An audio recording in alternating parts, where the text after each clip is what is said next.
So what's the idea behind them? How did you get to it? Actually, we have to start at the front. Okay.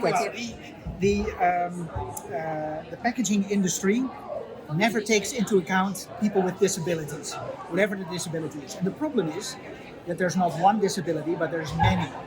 There's hundreds, maybe thousands of different disabilities that require different solutions. So the only thing that we're trying to stimulate is that big brand owners like Unilever and Procter & Gamble make packaging that is connectable. That's what we call it, connectable. And this bottle, for instance, has a recess here, and people with visual problems, they can identify by braille, what is in there, and you can connect all kinds of solutions to this bottle. So if we go to the next one, here, for instance, you see a bottle that has a big lever. So we clip on this clip, and then that way people with arthritis, for instance, they can squeeze with only half the force into a bottle and pour out the content. So it helps them to reinforce the strength that they still have. Wow, that's brilliant. Over there we have a bottle with a label.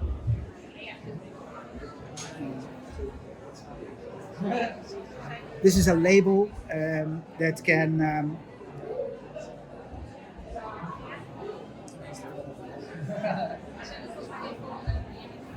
and it will read to people that are blind or have visual impairments, what is in the bottle.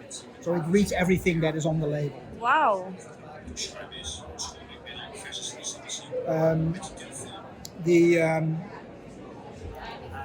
Maybe we go to the last one. That's okay. Example. Excuse me. But for instance, if you'd have laundry detergent, if you have Parkinson's disease, for instance, it's very difficult to dose the right amount into a cup. This way, you put the bottle upside down in a stand, and it has a dosing cup. The only thing you do is turn it on, and then it doses exactly the right amount to do your laundry. Just to make it easier for people with Parkinson's disease, for instance. Are there companies that started doing it, or it's just a prototype?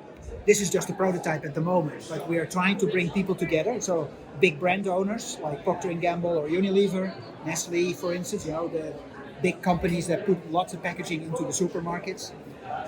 And we're trying to connect them with people with disabilities, trying to understand what problems they have in using ordinary products every day.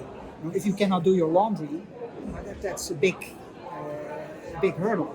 How did you get to dealing just with this specific problem? I mean, for the disability, or is it something you always did?